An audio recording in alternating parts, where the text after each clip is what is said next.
You're mute, brother. I can't hear you.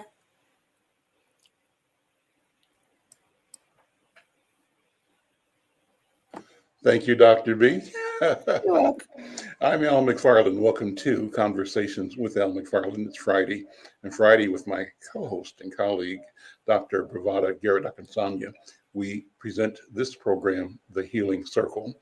And our mission is simply to talk about the nature of healing in our community, our people being healed, our people being healers.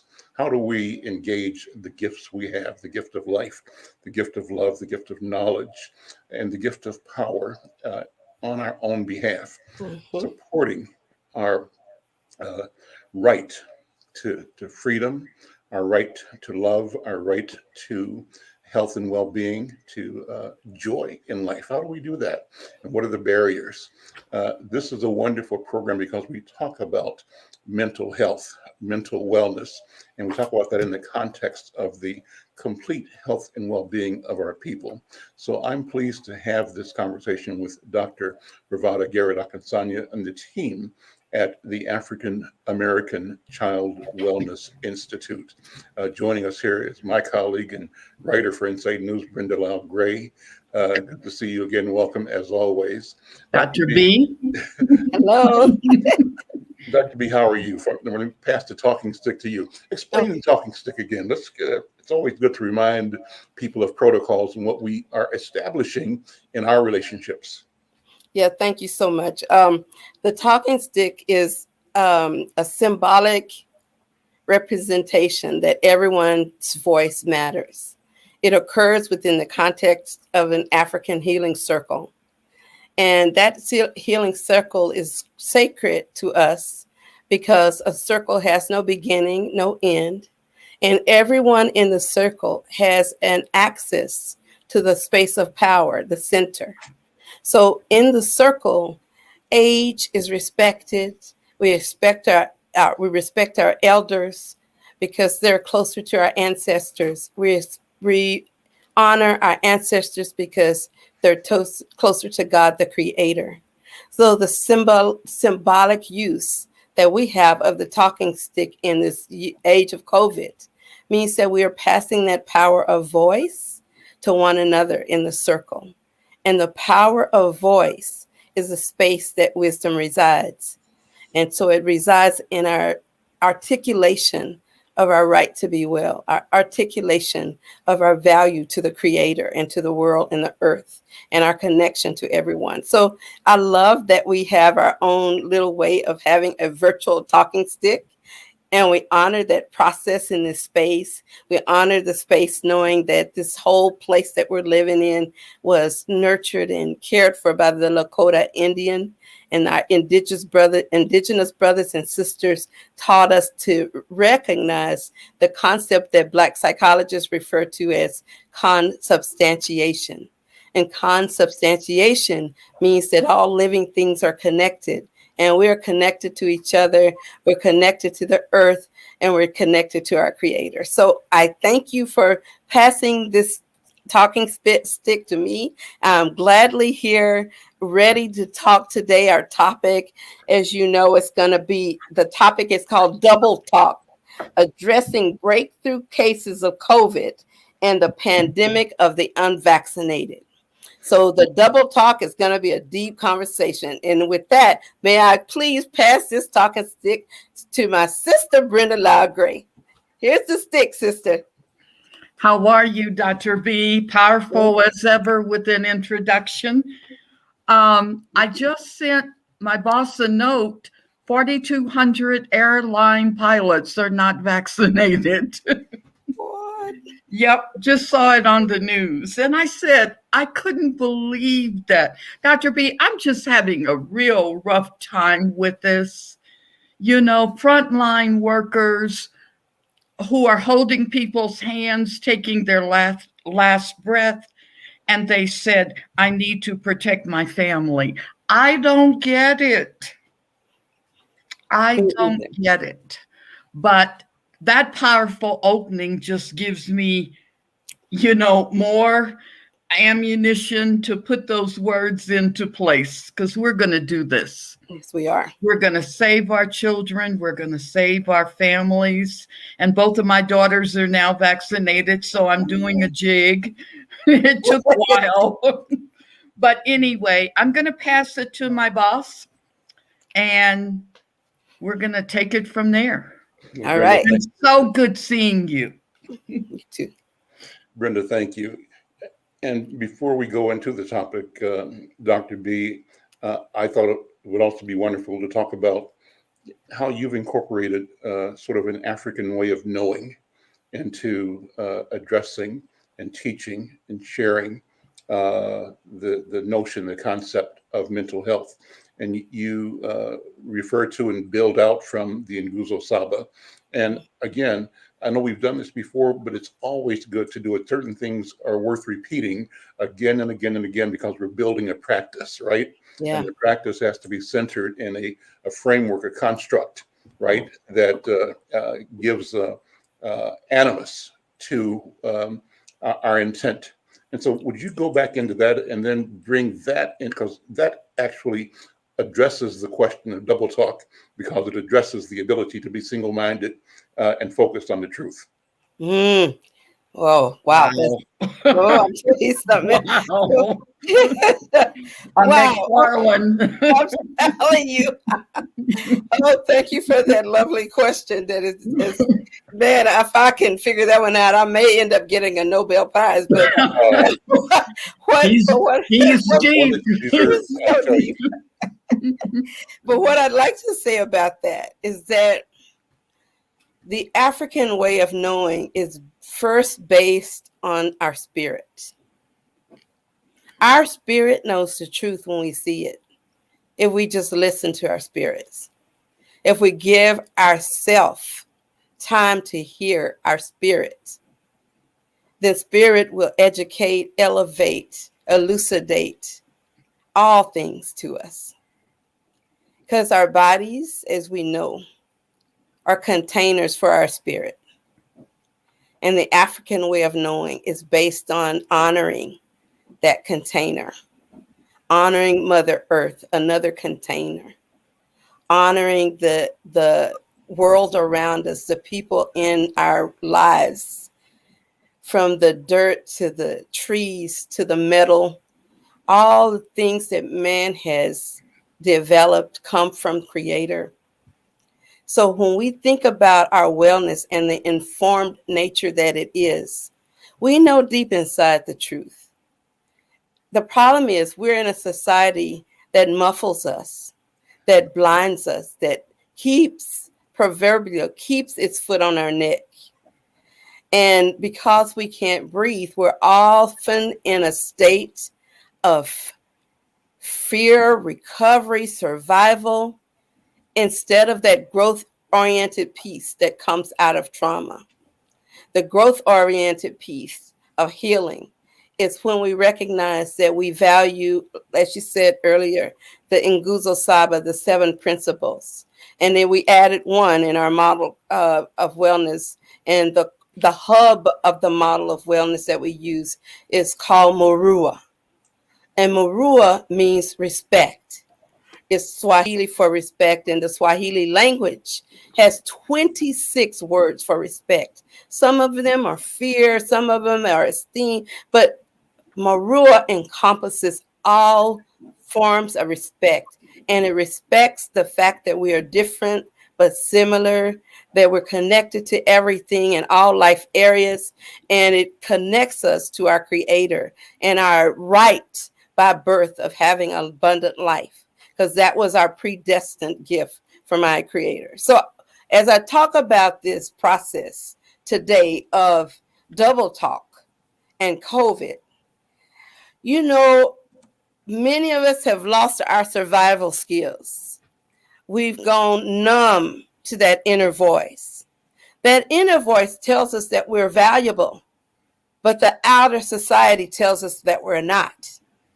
And sometimes that outer society voice is so loud that we have to learn how to yell out loud, Black Lives Matter, to overcome the cognitive dissonance that occurs when people say you're nothing.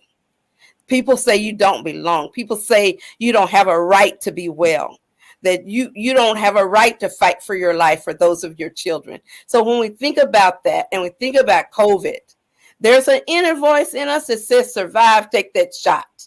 There's another voice based on propaganda, he said, she said, and history that leads us to not trust that inner voice that says you not only have a right to survive, you have a right to thrive. That's what this is all about. That's what this healing circle is all about. Us claiming our rightful space as survivors and thrivers. So thank you for that opportunity to talk about what that meant. And I will pass it to my sister, Brenda Loud Gray, who often takes things that I say and make them sound more eloquently, eloquent than it was when I said it. So let me pass it to my sister. Well, that one, I might be stumbling on that one, Dr. B. You and the boss man are just profound today. I'm gonna have to go back and listen to the Facebook again. I am really concerned about the new variant.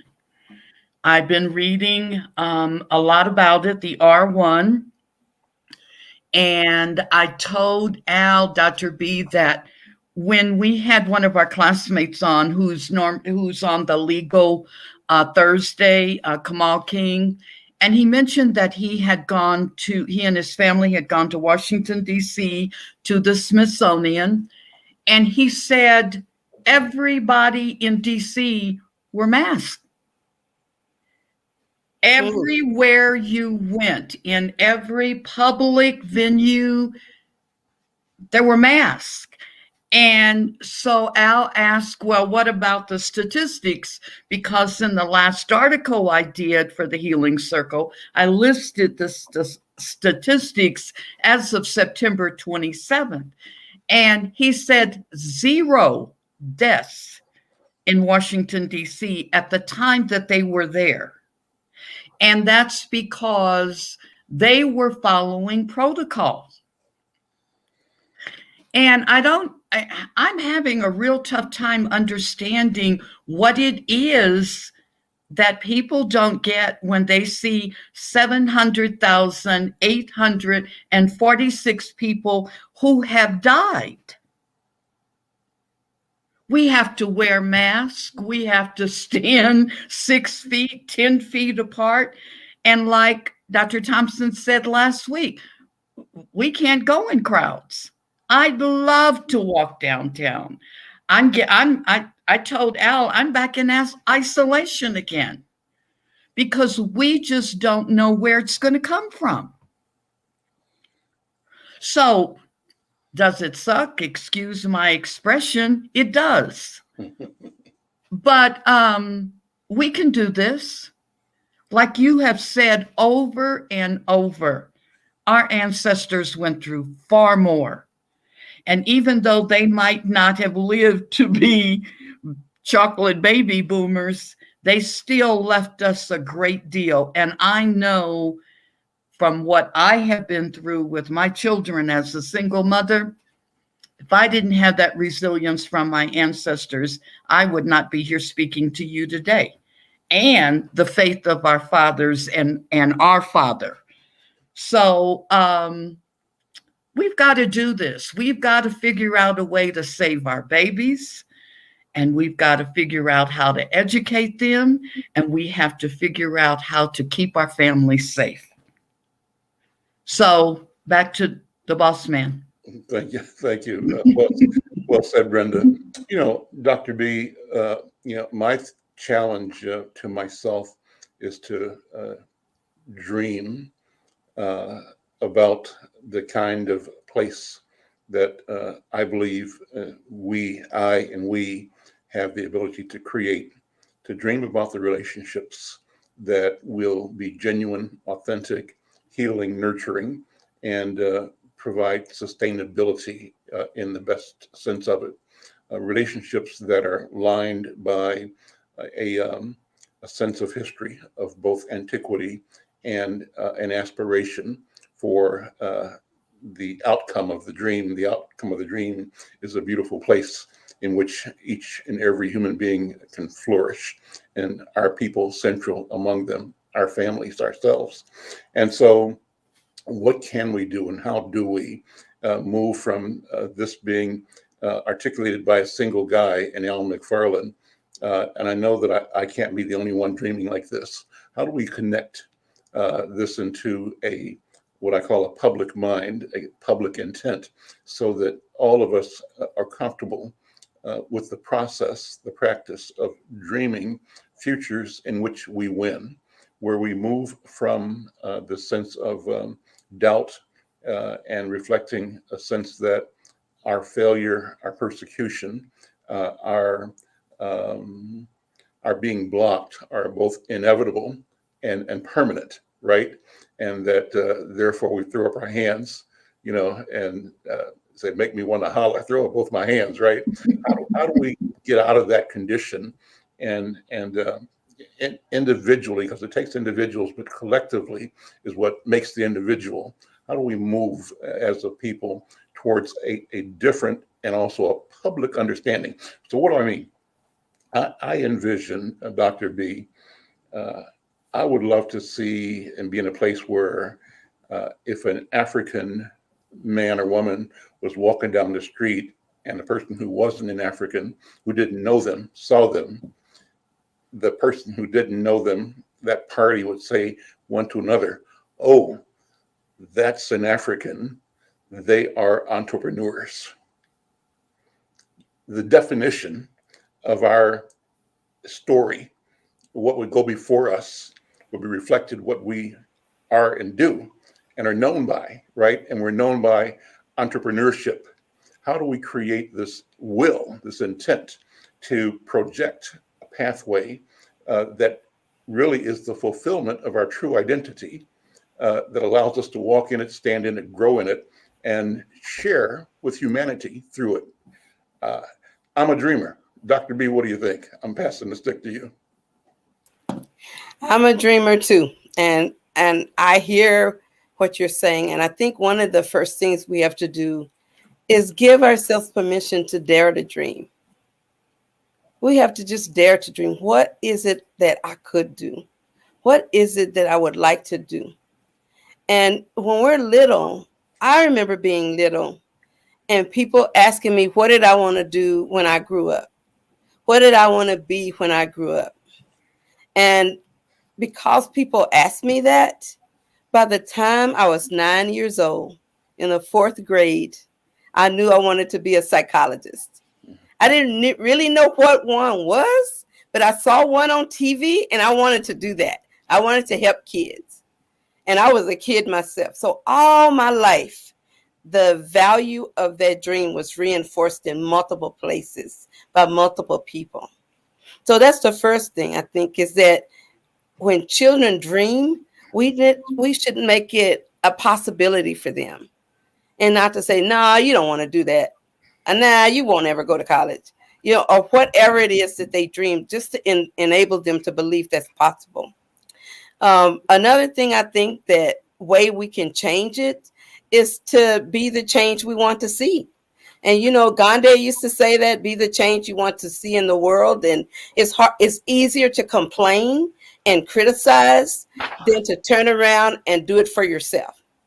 And because of just the way we started out, is so many people around us telling us who we are, and they are not us. They're telling us our limitations. They see us in, instead of in a well track, they see us in a jail track. And when you said earlier, when they see our chocolate faces going down the street and they look at us, are they saying, wow, there goes an African person. He or she must be an entrepreneur, or he or she must be very creative, or he or she must be very successful.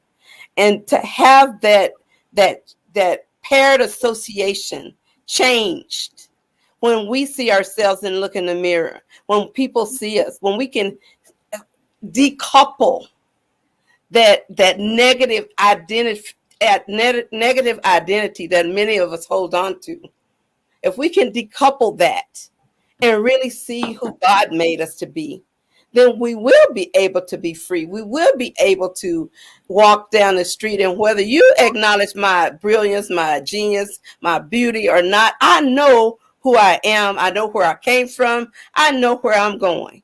And when we can get to that place as a people, oh, the world better watch out, because cancer will get cured.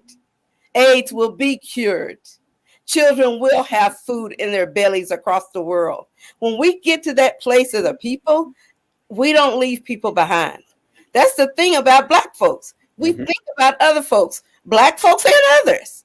Unfortunately, many people are independent in their cultural values, and it's pull yourself up by your own bootstrap. I got mine, get yours. You too lazy, that's why you don't have it. We know all of those attributions people make about us, but the minute people start believing in us and we believe in ourselves, things change.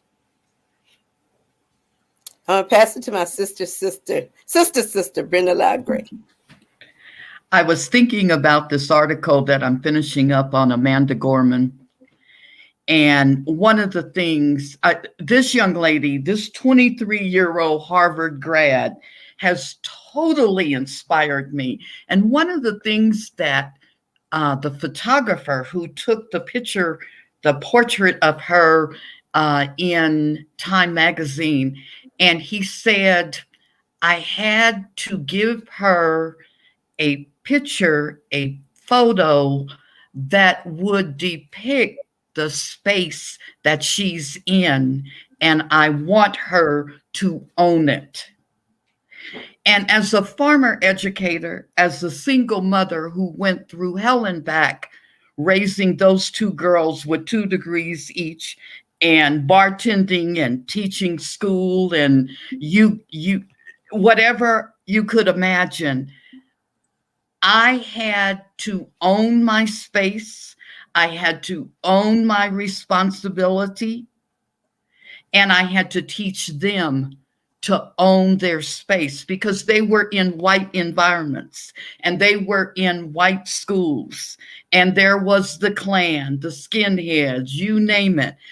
There were so many entities that were telling them that they didn't matter. And they never let go of their dreams. And, you know, they're in their 40s, and they finally got a 501c3 after 15 years. They never gave up because they never saw their mother give up. And they saw how hard their grandparents worked with 8th grade educations. And it's those types of values that we have to instill. That's what Al and I had growing up. And we didn't have it just from our neighbors on 28th Street. We had it from the pastors and the coaches and the community leaders. We had it everywhere. Kamal King, our other classmate, talks about, I can't think of the guy's name, but he was instrumental in getting Kamal on the right path, and he ended up being one of the first Blacks of corporate attorney in Atlanta and for Coca-Cola. Someone said that to me. They said, you know, you might have been in segregated schools and segregated neighborhoods, but boy, it was a whole lot of you that came out okay.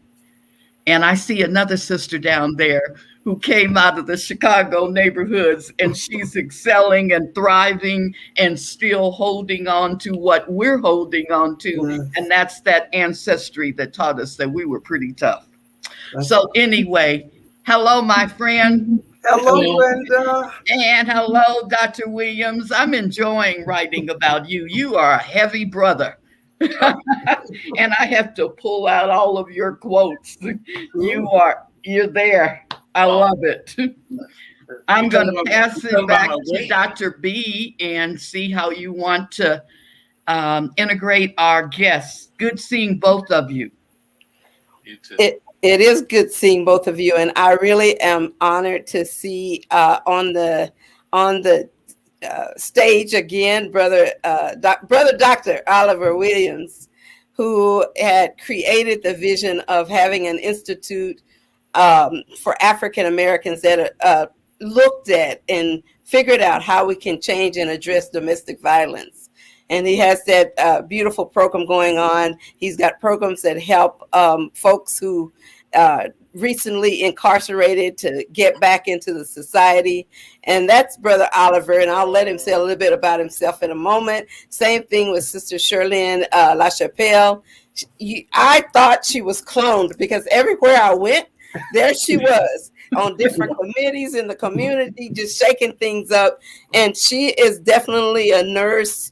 Now she got her nurse practitioner training. So we're really proud of her because she brings education about medical issues wherever she is to the table, whether she's in the grocery store line, at the movie theater. If you don't have your mask on, you know she's going to say something in love.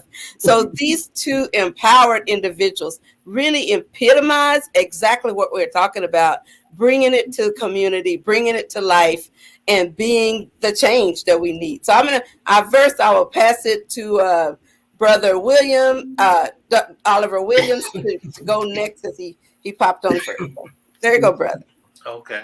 So you had to give me a reference about where we're starting, so I can try to figure out where to fit in. Okay, well, what we're really talking about, I think that's very deep, is the title for today is called Double Talk.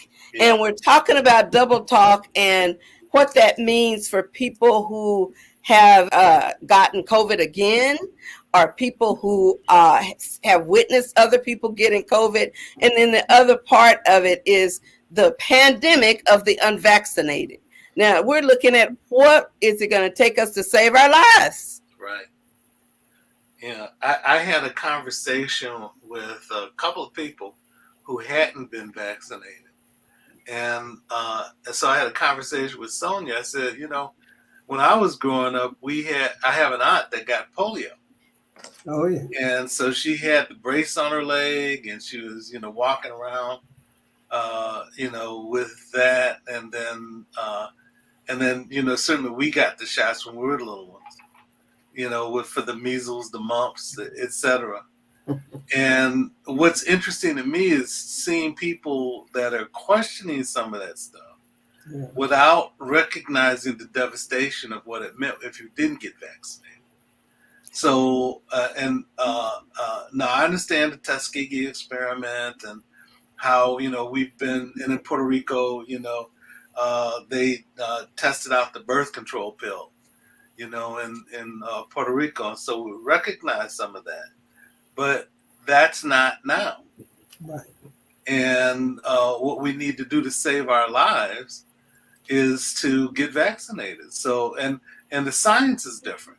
The way that people talk about it, put the information out to be able to save our lives. And then people are hoping that people were telling me, someone was talking to me about, there was a neighbor downstairs from them that got COVID, and then they were taking tea and different other herbs to be able to feel better. And what I didn't understand is, why don't you just go get the shot? If you get the shot, then you know that not only will you not be sick, but if you got a breakthrough virus through it, you wouldn't get as sick and you wouldn't die. So the logic associated with it is something that we have to get our heads around and try to do something to make yourself feel better, but also the people in the community feel better too. As that risk. Thank you. Let's pass the stick to Sister Shirlene. Sister Shirlene, you got the stick. Oh, thank you. Well, hello, Dr. Williams. And like you, it's amazing that people want to gamble with their lives. I found out from my next door neighbor 2 days ago when I was getting the mail that our neighbor directly across the street had died on the 15th of September with COVID. And his wife had gotten it, and she's got Alzheimer's. So he was her caregiver. And then he got it. She survived. He did not. And when he got to Maple Grove Hospital, he asked for the shot. Too late. Yeah. And then he refused to let them put him on the ventilator because, again, false information. He said, you die if you go on the ventilator. So he was on a BiPAP mask, which does not do enough to inflate the lungs and to keep them open and all those other things that, you know, you need in order to have oxygen saturation and gas exchange. So heartbreaking. But what it did, on both sides of me, my neighbors were having work done, one in his yard, having some kind of trail put back there. And then the one next door was an African-American young man who was power washing their house. So I asked the young man, I said, have you had your vaccination? No, you know, that is, you know. So I explained to him, it was not fast. They used technology that was available, like computers. A lot of the science that they used was always already being used on other things to target cancer cells and other things, but they developed the spike protein to go on the outside of the cell to let it know, number one, to alert it what COVID looks and smells like. And so when COVID comes, the body could mount an offense to protect it. What we didn't have years before that we have now when they were developing vaccines were computers. Now we can work with colleagues around the world simultaneously because of computers and share research and data, and together come together with things far faster than at any other time. And if you think that's fast, let's go back 30, 40 years ago building cars in Detroit. How long did it take to turn out a truck like you've got? And I think they can do it in about a day now, maybe faster than that. So we cannot look at the past to quantify what's going on right now. And he said, that makes sense. I said, and by the way, the man across the street died. You know, and I gave him all that. I said, well, I don't know what's in it. Do you smoke cigarettes? Well, yeah, I can tell you smoke cigarettes. I can see your teeth. You know, I'm just like that. You know, y'all know me. And I said that the signs are there. Do you know all the poisons that are in those cigarettes? I bet you don't, but you go and you light up every time. Not only does it cause cancer, it causes impotence.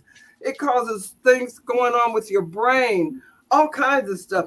But yet you light up bravely, without thought, and then you're going to talk about something that has been a proven lifesaver. I don't know what's in it. Yeah. So he said, I guess I'll think about it. I said, I guess you should. And then the guy next door who was coming back to his truck, I asked him the same thing. One of them had, the other one said, no, I don't believe, and I talked to him too. You know, and it was something valuable. Sorry, God, but having the neighbor across the street who had recently perished from COVID to be able to share that yes, people are dying from COVID and that you should prevent yourself from being the next one. So that's all for me. Oh, one last thing. I was listening to something earlier, and there's supposedly a new antiviral that has been introduced, but I don't know if it's ready to be introduced or the research is still going on, but it's supposed to be like Tamiflu for COVID. While that sounds good, just like antibiotics, and those of you who have taken antibiotics for an infection, sometimes they work, sometimes they don't, and then they have to put you on something else and try that. And just as we know, some antibiotics don't work for anybody because our bodies have been eating antibiotics like dessert so that our DNA can fend off anything. And when you give them that antibiotic, our bacteria cells say, ooh, our cells say, ooh, thank you for the dessert. You know, because it won't kill it. we've got, what we call the antibiotic resistant strains of bacteria that are killing people every day. So are we going to count on some Tamiflu-like substance to save us? And if it doesn't work, then what? You die? Give me the vaccine. I want to prevent it. I think it's just crazy to count on some little something like that. So that's all I've got to add. That was a report I saw this morning. Merck is the company that Merck announced it's got a capsule or a tablet that they think the researchers indicated it's effective in reducing the severity of, as they say, the vaccinations do, but they are trying to now present it to the FDA for fast track or emergency approval so that it can be brought into the marketplace. So that is new. I was just thinking as we were talking here, I was reflecting back on and thinking about this story of the Black woman physician or scientist who was one of the key people behind the COVID-19 vaccine, the Moderna one in particular. Spike protein. Her name was Dr. Kizzmekia Corbett. And I pulled her up on my telephone, so I'm just wondering, that's what I'm doing now. Beautiful young lady. And North Carolina research fellow, scientific lead at the National Institute of Health. This is a December report. She was studying with a team Moderna's vaccine, and this was before they got it approved. I guess they were saying it would be approved within the week. This was in December. But she testified that she personally stood by the Moderna vaccine that she was part of the team creating. And the reason I brought it up and thought about it is, to me, part of what Insight should be doing and we should be doing is taking ownership. And this is one of the arenas in which we can take ownership. We can claim kinship to sister scientists here. Yes. Our people, it's like I said at the beginning, Dr. B, wouldn't it be great when if an African American and African was walking down the street and two people that were not Africans looked at them and said, oh, those people, they're the scientists, right? If that was our cultural identity, or entrepreneur was our cultural identity, or healers, our cultural identity, or educators, scholars. Yeah. And this is not a far-fetched idea, because if I remember correctly, either Plinius or Herodotus, the two Greek philosophers, one of them had written, I just remember reading this paragraph, that when he visited Ethiopia, Africa, he was astounded by seeing a race of people that were philosophers, that the normal daily discourse is what he described as philosophical thought and discourse. And so that probably is that obviously is who we were, and it's who we are. And how do we come from behind the veil that has prevented us from seeing ourselves truly and fully? So part of the job has to be to elevate those of us who reflect us in our natural state. And I think that Dr. Kizzmekia Corbett, an inventor, a scientist, a researcher who was at the table and getting credit for it, one being a part of the developing team of Moderna's vaccine, elevating that story so that our children and that our parents, and we can take ownership saying, we fixing this problem. It's not something they fixing and throwing on us, but we doing this ourselves. What do you think about that, Dr. B? I'll pass it Can I throw one thing in on Al's thing? Yeah, go ahead, Shirley. Remember Imhotep. Mm-hmm.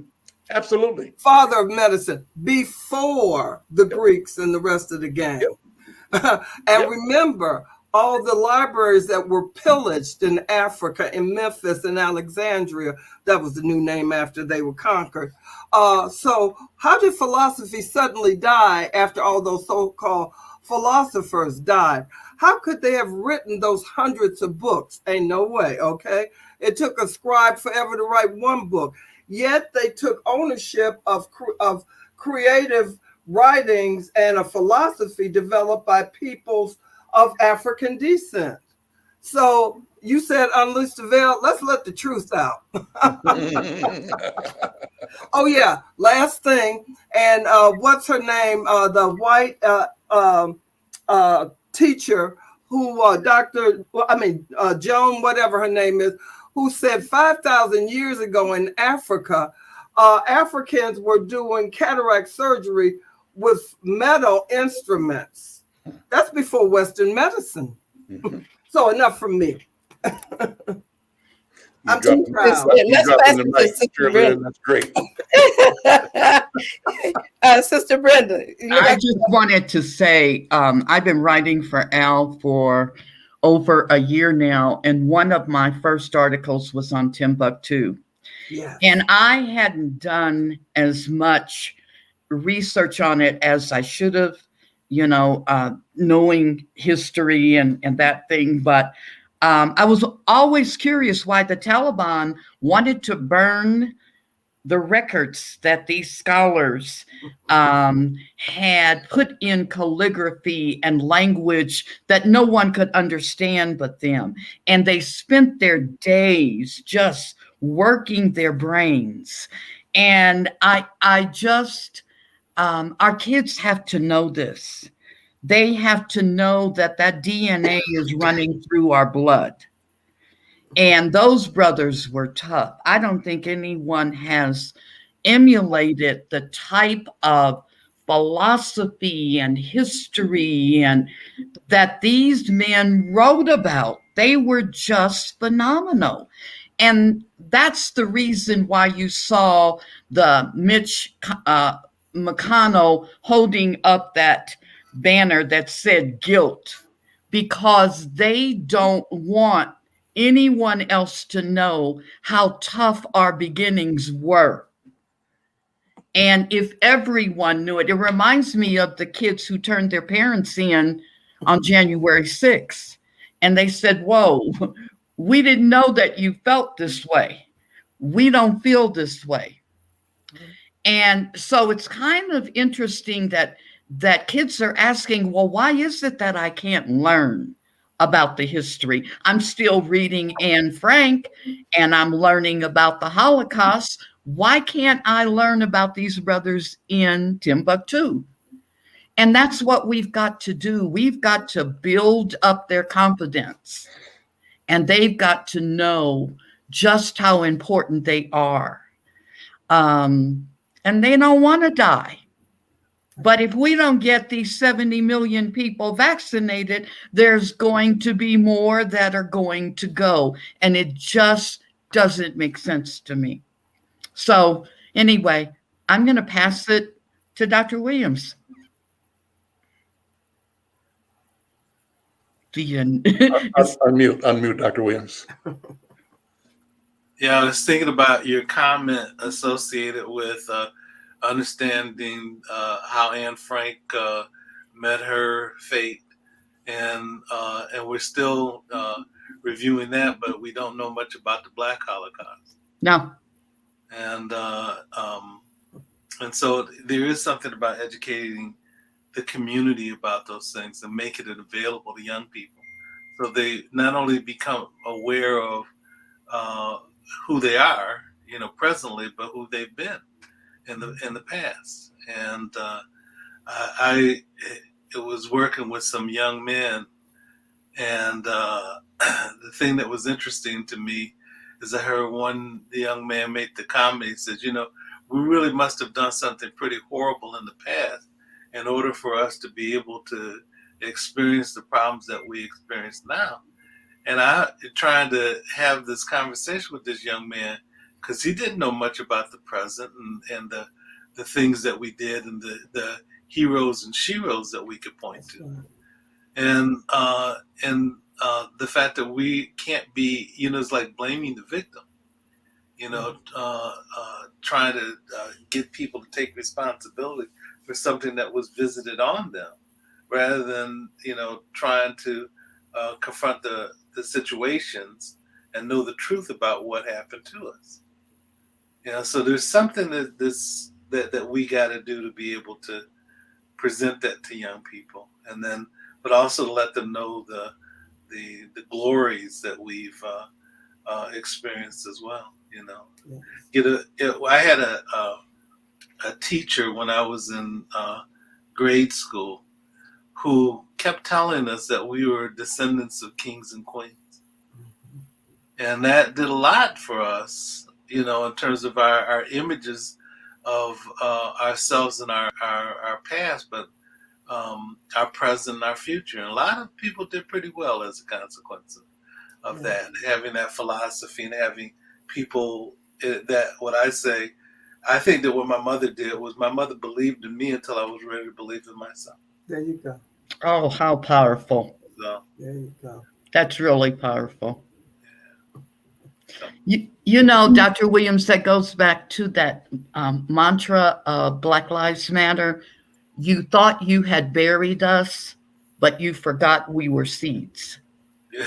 I love that. And I hold on to that because we've missed a chunk where those seeds weren't being nurtured, they weren't getting sunshine, and they weren't growing. Right. And I remember the chocolate baby boomers on 28th in Indiana, and they could tell us anything, and we'd say, that's okay.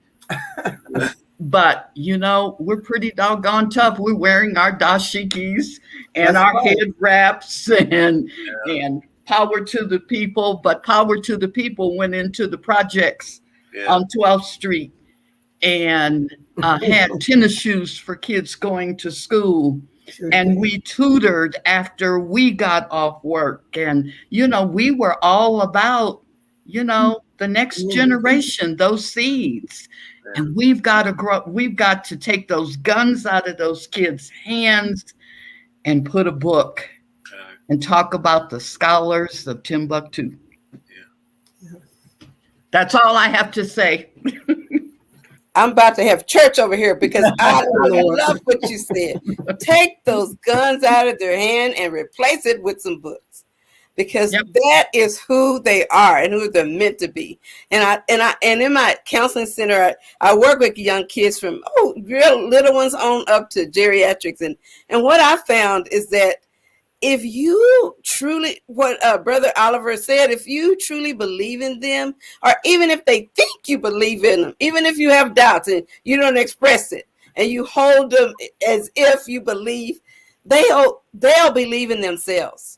And they perform better when they think people think the best of them.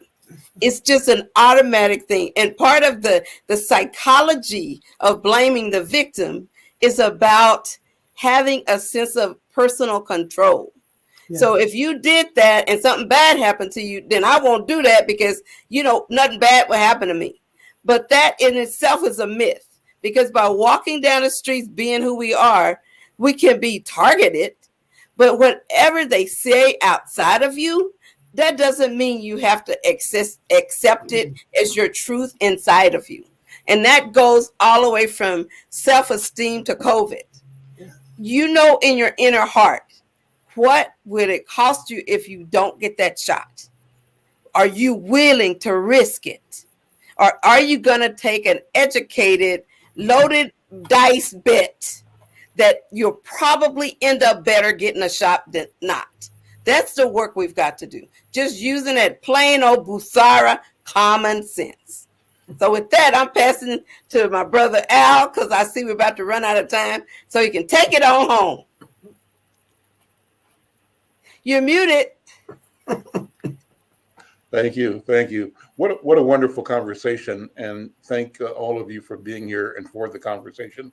I want to remind people that we want to expand the circle. One of the things that Brother Dr. Oliver is doing is connecting us with professionals in the continent. And hopefully within the next couple of weeks, we'll be joined by people talking about the same experiences, but in continental Africa and perhaps from other continents as well. Oh, that's going to be great. This is an important conversation, and it's one that we have to have, and one that should not be limited by boundaries, and that is enabled by the technology we're using. So I want to say to the people that are watching this over the Insight Facebook, thank you. We'd like to have you like and share and let people know that we're here actually every day, but this particular show every Friday at 1 o'clock Central Time. And those who are checking in through Black Press USA. Thank you for being a supporter of the National Newspaper Publishers Association and the Black Press of America. Together, we have a mission to shine a light on our people, our story, to tell our own story, and in doing so, to write our future. Our future is one of health and well-being. Our future is one that reflects and reveals our competence, our courage, and our capacity to be healers for our own families, ourselves, and for humanity itself, to be stewards of creation of the earth. Well, listen, we're out of time right now. Join us again next time. I'm Al McFarlane. Take care. Read Insight News.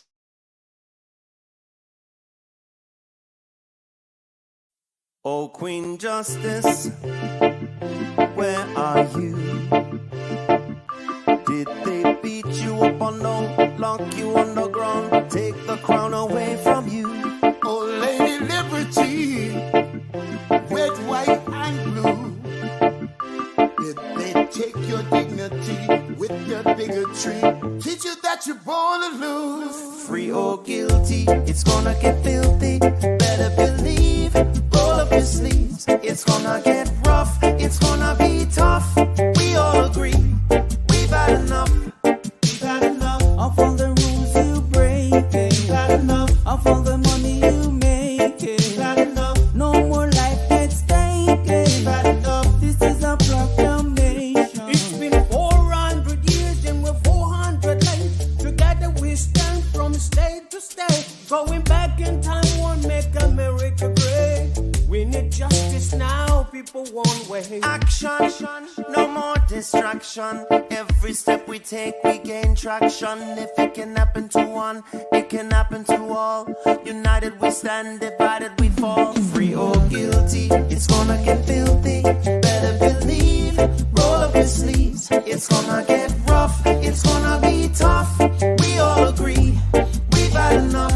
We've had enough Of all the rules you were breaking, We've had enough of all the money you were making. We've had enough No more life gets taken. We've had enough This is a proclamation. Free or guilty, It's gonna get filthy. You better believe. Just roll up your sleeves. It's gonna get rough.